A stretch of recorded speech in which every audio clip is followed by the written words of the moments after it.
안녕하십니까. 신의균의 국방TV 시큐리티 뉴스입니다. 자, 오늘도 우크라이나 전황 브리핑 해드리겠습니다. 그런데 지금 우크라이나 전황이 조금 이상하게 돌아가고 있습니다. 러시아군이 이지움 축선에서 리만 쪽으로 대반격 작전을 해서 지금 뭐 긴급하게 소식들 올라오고 있는데, 그래서 우크라이나군이 많이 밀리고 있습니다. 그런데 이건 지금 러시아군이 이런 공세를 펴서는 안 되는 상황인데 이렇게 공세를 폈다? 이게 지금 무슨 의미지, 또 어떤 목적으로 이러는 것인지, 앞으로 어떤 영향이 있을 것인지 분석을 해드리도록 하겠고요. 자, 그리고 지금 러시아 내에서 이 전쟁에 참여했다가 부상을 입고 돌아가서 전역한 그런 군인들 많지 않겠습니까? 그 군인들에게 부상으로 인한 보상금이 1인당 우리 돈으로 한 6천만 원 정도 지급됐다고 하는데, 그걸 지금 다시 뺏는다는 겁니다. 근데 이미 쓴 사람들 통장 차압까지 한다는 겁니다. 완전히 지금 군심이 부글부글 끓고 있는 상황들, 이런 여러 가지 상황 여러분들께 알려드리도록 하겠습니다. 자, 신의균의 국방TV 구독, 알림, 좋아요 눌러주십시오. 자, 5월 18일 전황을 먼저 보겠는데요. 자, 오늘은 아주 많은 러시아군 병력을 사살했어요. 그 말은 굉장히 치열한 전투가 곳곳에서 벌어지고 있다 라는 말이 되겠고요. 전과는 총 병력을 400명 사살했고, 전차 16대 격파, 장갑차량 62대 격파, 야포 8문 격파, 대공무기 1기 격파, 항공기 1대 격추, 드론 5대 격추, 순항미사일 5발 격추, 이런 전과를 올리고 있는 상황인데요. 자, 이런 걸 보면 순항미사일을 5발 격추했다. 그 말은 러시아가 지금 뭐 남아있는 순항미사일 빡빡 긁어서 지금 여러 군데에서 쏘고 있다. 그걸 또 5발을 격추했다고 하는 것은 그만큼 또 맞은 것도 많다, 이 말이 되겠죠. 자, 그러면서 400명의 병력이라고 하는 것은 굉장히 많은 인원인데 그걸 사살했다. 한 두어 곳에서, 제가 지금 보는 것이 한 두어 곳에서 치열한 격전이 벌어지고 있는데, 이러다 보니까 400명의 병력이 사살됐다. 우크라이나도 마찬가지로 큰 피해를 보고 있겠죠. 자, 이런 전황이고, 그리고 이 지도를 한번 보면요, 지도 뭐 어제하고 큰 변화가 없어요. 없는데 여기 뭐 여러분들 지금 잘 안 보시겠지만 여기 조그만 화살표들이 좀 있습니다. 이걸 크게 확대해 보면 자, 이렇게 되는데요. 자, 하르키우 동쪽에서 러시아의 이 볼첸스크, 러시아가 장악하고 있는 볼첸스크가 여기 교통의 요충지죠. 여기를 뺏어버리면 우크라이나가 러시아의 보급로를 완전히 틀어막게 되는 이런 효과를 얻게 되겠죠. 그래서 러시아 보급로를 끊기 위한 볼첸스크 점령을 위해서 어제 제가 알려드렸죠. 도하작전을 했는데, 그 도하작전 한 부대들이 이렇게 양쪽으로 치고 들어가고 있는 상황을 모사하고 있고요. 그리고 이 이지움 축선에서 아래쪽으로 지금 이 러시아군이 치고 나가고 있다 라는 것을 볼 수 있는데, 왜 이런지 모르겠어요. 그건 좀 이따가 알려드리도록 하겠습니다. 자, 이런 변화 외에는 뭐 큰 다른 건 없어요. 자, 그러면서 주요 전선 상황을 보면 러시아가 수미, 체르니우 외곽에 포격을 진행 중이다 라는 건데, 수미는 여기고 체르니우는 여기 아닙니까? 여기 지금 전선하고 지금 전혀 관계없는 곳인데 여기다가 때리고 있다는 것은 이 수미와 체르니우를 지키던, 또 이 중앙을 지키고 있는 우크라이나 부대가 하르키우 쪽으로, 도네츠크 쪽으로 집결하지 못하도록 그냥 성동격사하는 것이죠. 자, 이런 상황에서 이게 뭐 수미, 체르니우 이런 쪽만 아니고 여기 트란스니스트리아 이쪽이죠. 그리고 여기 있는 벨라루스, 이 지역에서도 계속 이제 러시아군이 벨라루스 군과 트란스니스트리아 군이 들어갈 듯 말 듯 이렇게 액션을 취하고 있는데, 이러다 보니까 지난 대선에서 부정선거로 당선되었다라고 지금 주장하고 있는 이 루카센코 이 대통령의 반대에서 이제 상대 후보였죠. 그 여성 후보인데 지금 리투아니아로 망명을 가 있죠. 티아노프스키아야라는 여성 정치인인데, 이 사람이 지금 뭐라고 이제 나와서 이제 선전전을 하고 있어요. 아마 미국이나 이런 데서 불러낸 것 같은데, 그럼 뭐라고 하냐면, 지금 푸틴이 가장 두려워하는 것은 벨라루스를 민주화시키는 것이다. 그래서 내가 지금 다시 저기에 등판해야 된다 라는 주장을 하고 있고, 뭐 루카센코가 들으면 뭐 간담이 철렁하겠죠. 그러면서 이 여성 정치인이 4월 9일부로 루카센코에 대항해서 파르티잔, 즉 빨치산 투쟁을 개시하겠다라고 선언을 하기도 했었어요. 자, 이렇게 해서 이 루카센코, 즉 벨라루스군이 여기에 진입하지 못하도록 여러 가지 심리전까지도 진행하고 있다. 나토가 라는 것을 알 수가 있고, 그리고 러시아가 이 볼첸스크 전선의 방어전을 총력을 기울이고 있다. 요거 뭐 볼첸스크 빼앗기면 지금 이 완전히 보급 군수 지원 다 무너지는 것이죠. 그래서 제가 볼첸스크 뭐 반나절이면 되지 않을까 생각했는데 의외로 지금 하루 이상 가고 있어요. 그래서 굉장히 많은 병력을 집어넣어서 볼첸스크를 러시아가 방어에 총력을 기울이고 있다.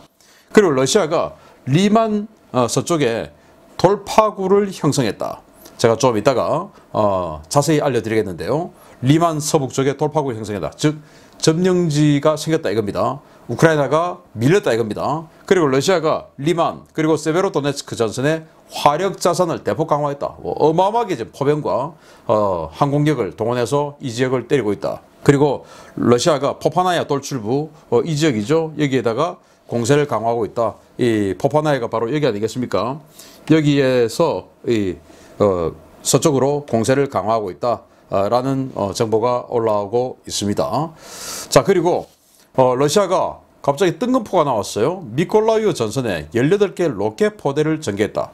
미콜라이우 여기입니다. 헤르손 여기고. 그래서 헤르손 쪽에서 뭔가 이 18개 로켓 포대가 전개됐다? 이거 어마어마하게 많은 건데 이게 사실이냐? 이거 일단 우크라이나 총참모부 주장인데 도대체 어떻게 된 일인지 제가 영문을 저도 조금 헷갈립니다. 이게 사실인지. 그래서 사실이라면 이 미콜라이우에 엄청난 피해가 갈 것 같아서 이거 빨리 뭔가 진압을 해야 될 것 같고요. 그리고 이 마리우폴, 아조스탈 이 교전이 종료되었습니다. 이제 공식적으로 끝났어요. 포로 처리 중인데 그러니까 어제 5월 18일 우리 한국 시간으로 5월 18일 오후 1시경에 이 남아있던 그 전에 이제 중상 부상을 입고 버스 타고 나갔던 그 200여 명 말고 다시 956명의 아조스탈 방어 병력들이 나와서 이제 전부 포로가 되었습니다. 그래서 뭐 무장이 있는지 이런 것들 다 확인하고 이제 버스를 타고 어디론가 이송이 되었습니다. 그래서 이 마리우폴, 아조스탈은 완전히 이제 끝났다라는 것들을 알려드리면서 자, 들어가기 전에 재밌는 사진 하나 보여드릴게요. 이거 지금 헤르손에서 찍힌 사진인데 여기 이제 헤르손 어떤 교차로에 지키고 있는 러시아군이에요. 근데 이 대포가 있습니다.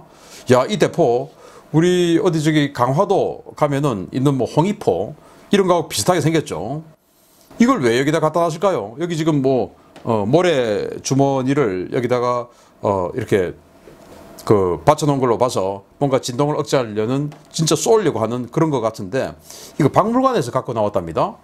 제정 러시아 때 해안 요새 방어하는 그 요새 방어용 여러분들 그 해외여행 가시면 관광지 어디 뭐 요새 무슨 요새 이런 데 가면 이런 거 꼭 하나씩 있죠.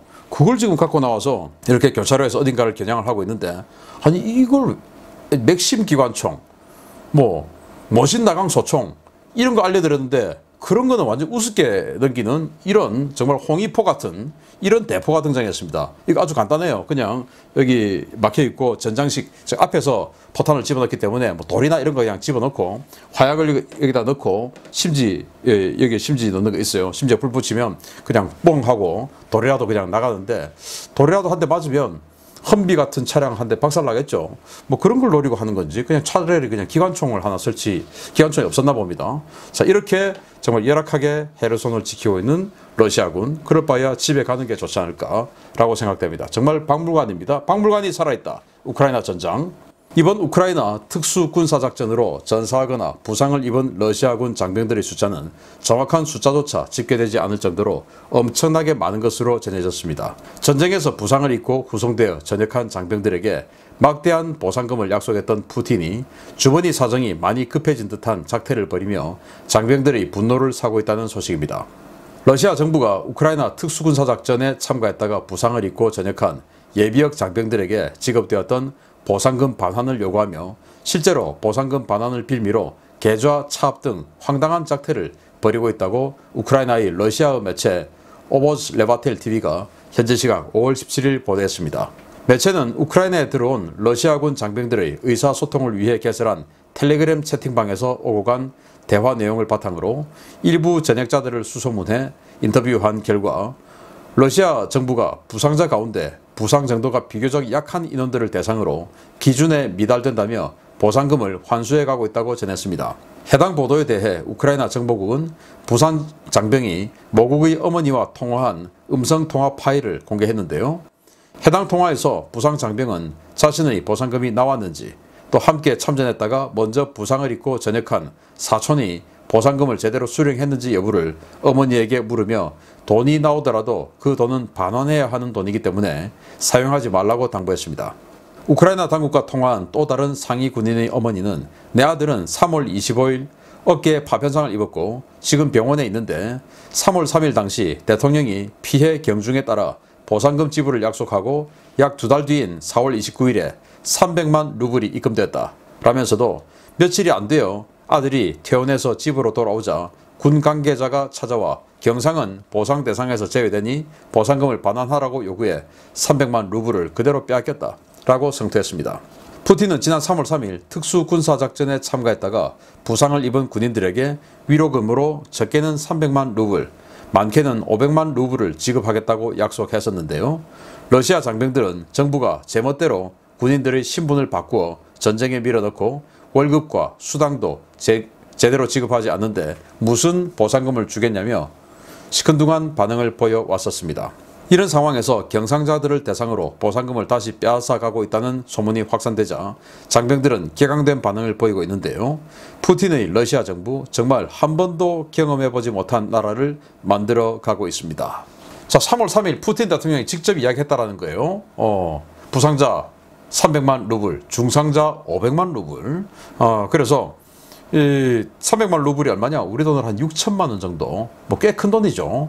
그래서 당시 3월 3일이 어떤 날이냐면은 이제 전쟁 시작하고 나서 열흘이 채 안 되는데 그때 막 이 우크라이나 군인들이 포로로 잡혀가지고 울고 뭐 그러던 시절 아닙니까? 그래서 알고 봤더니 내가 원래는 징병으로 왔는데 왜 내가 모병으로 신분 전환돼 있던 거야? 이런 게 막 이슈가 될 때였죠. 그래서 푸틴 대통령이 그걸 무마하는 차원에서 돈 더 줄게 라고 약속하면서 혹시 부상을 당하면 300만 루블 또 중상은 500만 루블 줄게 라고 하고 실제로 입금했다라는 거예요. 그런데 나중에 야 니는 부상이 좀 약하니까 돈 내놔. 근데 다 쓴 거 그건 통장 차압이야. 자, 이렇게 돼가고 있으니까 이게 지금 이제 이 병사들이 내가 그러면 혹시 부상 당하면 나만 아프고 특수군사작전이니까 이건 전쟁도 아니니까 무슨 뭐 국가보훈 혜택도 제대로 못 받고 이건 뭐야 내가 왜 해야 돼? 이런 격앙된 반응을 보이고 있는데 이럴 바에야 차라리 그냥 전차 몰고 우크라이나로 넘어가서 전차 줘버리면 1만 달러 현찰로 받지 않습니까? 차라리 그런 게 낫지 않을까 라는 그런 이야기들도 이 단톡방에서 나오고 있다는 거예요. 정말 놀라운 이야기가 벌어지고 있는 러시아입니다. 자, 그런데 계속 전쟁 범죄 행위는 이어가고 있습니다. 개전 초부터 전장 각지에서의 전쟁 범죄 행위로 국제형사재판소의 조사를 받고 있는 러시아군이 이번에는 도네츠크 지역에서 도저히 용서할 수 없는 전쟁 범죄 행위를 저질렀습니다. 어린이들이 다니는 초등학교에 대량의 백린탄 포격을 퍼부어 학교를 전소시켰다는 소식입니다. 최근 러시아가 거의 매일 공세를 퍼붓고 있는 도네츠크시 외곽 아우디우카 시내의 한 초등학교에 러시아군 백린탄 공격이 쏟아져 학교가 전소되었다고 파블로 킬렌코 도네츠크 군정청장이 우크라인폼과의 인터뷰에서 현지 시각 5월 18일 밝혔습니다. 아우디우카에서 공세를 펴고 있는 러시아군은 지난 5월 17일 저녁 다연장 로켓을 이용해 아우디우카 제1초등학교에 대한 백린탄 공격을 감행했습니다. 호흡곤란 증상을 일으키는 화학무기이자 불을 지르는 소위탄이면서 다량의 연기까지 발생시켜 연막탄 효과까지 발휘하는 백린탄은 일반 전투에서는 사용 가능하지만 특정 재래식 무기 금지 협약 CCW에 의해서 민간인 거주구역 또는 민간인들에 대해서는 사용이 엄격하게 금지되어 있습니다. 킬렌코 청장은 학교는 다행히 수업이 없어 일부 교직원과 선생님만 있었고 포격이 시작된 직후 급히 학교를 탈출해 사상자는 없었다 라며 이 학교는 200명 이상의 아이들이 다니는 아우디우카의 대표적인 교육시설로 전쟁을 전후로 지금까지 단 한 명의 군인도 들어온 적이 없고 국내외에서는 교육 참관도 많이 왔던 장소다 라며 이런 곳에 백린탄 포격을 퍼붓는 러시아군을 강력하게 규탄한다 라고 성토했습니다. 러시아는 지난 3월에도 1000명 이상의 주민들이 대피해 있는 마리우폴의 한 극장을 포격해 수백 명의 사상자를 내게 하는 등 교전지역과 떨어진 곳의 민간시설을 무차별 공격하는 전쟁 범죄 행위를 아무렇지도 않게 저지르고 있는데요. 이 전쟁 범죄의 흔적들을 빠짐없이 기록하고 증거로 남겨서 전쟁 이후 반드시 범인들에게 죗값을 물어야 하겠습니다. 이 초등학교에 200명이 학생이 다니는데 여기 한 번도 지금 군인이 들어온 적이 없는데 이렇게 백린탄 공격을 받았다는 겁니다. 백린탄 그거 뭐 살에 떨어지면 완전히 뭐 어떻게 해도 꺼지지 않죠. 살을 뜯어내야 됩니다. 그 정도로 무서운 건데 그걸 아이들이 있는 또 야간이었기 때문에 아이들이 등교를 안 했다 하더라도 선생님들하고 교직원이 있는 이 상태에서 백린탄을 포격을 했다. 그래서 이런 러시아군의 전쟁 범죄 행위가 워낙 많으니까 지금 국제형사재판소에서 이걸 지금 조사하고 있죠. 그러면서 지금 뭐라고 발표했냐면은 오신트 소식통, 그러니까 오신트가 뭐냐면 이제 오픈 소스 인텔리전트라는 말이거든요. 공개된 정보라는 말입니다. 인터넷에 이제 흘러다니고 있는 거, 그런 거. 그렇게 해서 뭐 SNS에 일반인들이 올린다든지 하는 이런 것들을 다 취합해서 다 조사하겠다라고 선언했습니다. 국제형사재판소가. 그러니까 이런 것들도 다 조사해서 나중에 누가 쐈는지, 왜 쐈는지 조사해서 처벌해야 된다라고 생각을 하고요. 오늘 메인 뉴스인데 러시아가 왜 이러는지 모르겠습니다. 보겠습니다. 이지움, 세베로도네츠크 방면의 러시아군이 남아있는 전력을 쥐어짜 그야말로 최후의 대공세를 벌이고 있다는 소식입니다. 이 일대에서 동원 가능한 포병과 공격 헬기가 총동원되어 리만 일대에 돌파구를 여는 데 성공했습니다. 이지움과 세베로도네츠크를 연하는 스비아티호리 국립공원 북쪽 전선을 며칠째 두드리고 있는 러시아군이 리만 서북쪽의 마을들을 연달아 점령하며 돌파구를 여는 데 성공했다고 복수의 오신트 소식통이 현지 시각 5월 18일 긴급 타전했습니다. 현지 시각으로 5월 18일 오전 리만 북서쪽 약 5km 떨어진 데릴러브를 점령한 러시아군은 이곳을 거점으로 인접한 노보셀리우카와 드로비세프 마을을 잇따라 점령하고 이곳을 돌파구로 삼아 인접한 야로바와 리만의 측면 방어선을 강타하기 시작했습니다. 러시아는 이번 공세를 위해 대량의 다련장 로켓을 배치하고 이 전선에만 최소 15대의 공격 헬기를 집중 투입해서 국립공원의 숲을 등지고 설치된 우크라이나군 방어선을 집중적으로 공격하고 있는데요. 최근 전력이 크게 약화된 러시아군의 예상치 못한 공격에 우크라이나군은 프라이시브로 후퇴해서 이곳에 새로운 방어선을 치고 리만 서부와 프라이시브에서 러시아군의 공세를 막아내고 있습니다. 이번 공세는 제2근위전차군 예하부대로 들어온 제30 분리차량화 소총 여단을 주력으로 제90 전차사단의 일부가 증원되어 이루어진 것으로 추정되고 있는데요. 최근 세베로도네츠크 외곽에서 식별된 BMPT 터미네이터 장갑차가 동원되었을 수도 있다라는 관측도 나오고 있습니다. 러시아군의 이번 공세는 솔반스크 일대에서 꿈쩍도 하지 않고 버티고 있는 우크라이나군 제3 전차예단과 제4 전차예단을 리만 방면으로 유도해서 포파나야 방면의 전략적 불확실성을 덜어주기 위한 차원으로 보이는데요. 이미 상당한 전력 손실로 공세 지속 능력을 잃은 것으로 평가되는 러시아군. 과연 이번 공세 이후 뒷감당을 어찌하려고 이런 것인지 모르겠습니다. 자, 리만 아주 리만을 점령하고 도대체 왜 리만을 점령해야 되나? 라는 이제 생각할 수가 있는데 제가 지도를 보면서 설명을 드리도록 하겠습니다. 자, 리만이 어딘가 하면은 여기죠. 여기가 리만인데 세베로도네츠크가 타겟이죠. 일단 여기. 예, 그리고 여기 이제 점선이 보입니다. 이 점선, 요 노란색 요만큼만 다 먹으면 루한스크주를 다 점령하는 거예요. 루한스크가 여기서부터 여기까지거든요. 그러니까 딱 여기 노란색 요거만 점령하면은 루한스크를 다 먹는데 그의 핵심이 여기 있는 세베로도네츠크예요. 그래서 이 세베로도네츠크를 2달 동안 때리고 있는데도 안 되는 겁니다. 그래서 지금 여기 이제 세베로도네츠크를 뒤에서 치기 위해서 도하작전을 10번이나 했는데도 다 실패했지 않습니까? 또 엄청난 사상자를 내고요. 그래서 이제 안 되다 보니까 저는 제가 봤을 때는 여기 리만을 치고 그리고 여기 포파나야 여기에서도 돌출부에서 엄청나게 공세를 하고 있다고 하죠. 그래서 이 도하작전이 안 되고 세베로도네츠크를 직접 치니까 또 안 되고 그러니까 리만에서부터 포파나야 이렇게 좀 크게 여기 이제 이 루한스크주의 경계선 여기를 따라서 크게 묶어버리면 여기 세베로도네츠크를 방어하는 방어군이 도간에 쥐가 되어서 뭐 포위 섬멸되든지 아니면은 그렇게 될 가능성이 있다면 아예 뒤로 후퇴해버리든지 그렇게 해서 이 루한스크주를 다 장악할 수 있는 거 아니냐. 지금 아조스탈 그거 하나 뭐 점령한 거 가지고 승리다, 뭐 엄청난 뭐 승리다 이렇게 이야기하는데 그게 맞습니까? 82일 동안 때려가지고 이제 겨우 점령한 거 가지고 엄청난 승리다 하는데 이 루한스크주 전체를 이제 장악해버리면 선전 엄청나게 하겠죠. 이제 그렇게 하려고 지금 여기에다가 있는 영혼까지 쥐어 짜가지고 지금 여기다가 집어 넣는 것 같은데 이게 아주 전력이 많을 때는 한번 자 때려 하고 또 축차로 투입, 야 안 돼 또 때려 이렇게 축차 투입을 할 수 있는데 지금 러시아군은 주력이 지금 상당 부분이 이 벨고로드 쪽으로 지금 후퇴해 있는 상황이죠. 국경 넘어 도망갔습니다 지금. 그래서 여기 병력이 아주 얇아져 있는 상황에서 이걸 지금 치고 있는 상황이죠. 그래서 한번 치는 건 좋은데 그 다음에 치고 전과 확장에 들어가야 되는데 이걸 할 수 있을까?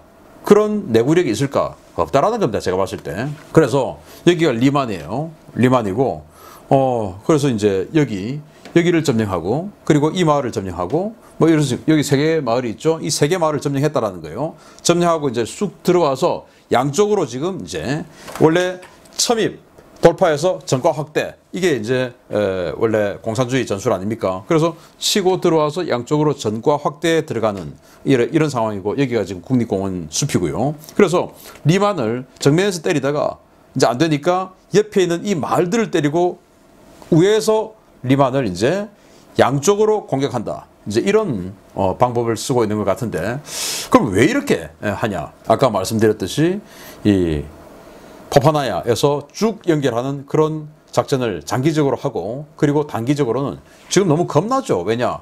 우크라이나의 3전차, 4전차회단이 지금 이 내부에 지금 도사리고 있습니다. 전투에 참가는 하지 않고 그냥 어딘가에 지금 대기를 하고 있어요. 언젠가 지금 자 공세 시작하면은 공세를 시작하기 위해서 어딘가에 전력을 보존하고 이 내부에 바로 리만과 세베로도네츠크 이 사이에 지금 있어요. 세베로도네츠크 바로 입구에는 17전차 여단이 있고 3전차, 4전차는 전투에 참가하지 않고 있어요. 17전차는 전투하고 있고 그리고 24기가 여단은 포파나야를 잠시 내주고 뒤로 빠져가지고 전력 재정비하고 있죠. 그래서 포파나야에서 이 24기가 여단을 때리고 리만을 치면 이 3전차가 리만 쪽으로 방어하러 올라올 거 아니냐. 그러면 이 세베로도네츠크 뭔가 선이 좀 약해질 거 아니냐. 자, 이런 차원에서 또 이렇게 하는 것인지. 그런데 누가 봐도 지금 여기에 있는 이 우크라이나군이 훨씬 더 많고 강하다. 57기가여단, 17 영토 방위여단, 3전차여단, 95 공수여단, 79 공수여단, 17 전차여단, 또 4 영토 방위여단, 111 영토 방위여단, 24 기계화여단, 또 4전차여단. 이거를 지금 깰 수가 있을까요? 완전히 다 너덜너덜해진 러시아군이. 그래서 이번 완전히 영혼을 갈아놓은 마지막 공세 한 번으로 러시아군의 맷집은 훨씬 더 약해지고 앞으로 큰 재앙을 맞게 될 것이다 라는 예상을 해봅니다. 계속 여러분들께 알려드리도록 하겠습니다. 마치겠습니다. 감사합니다.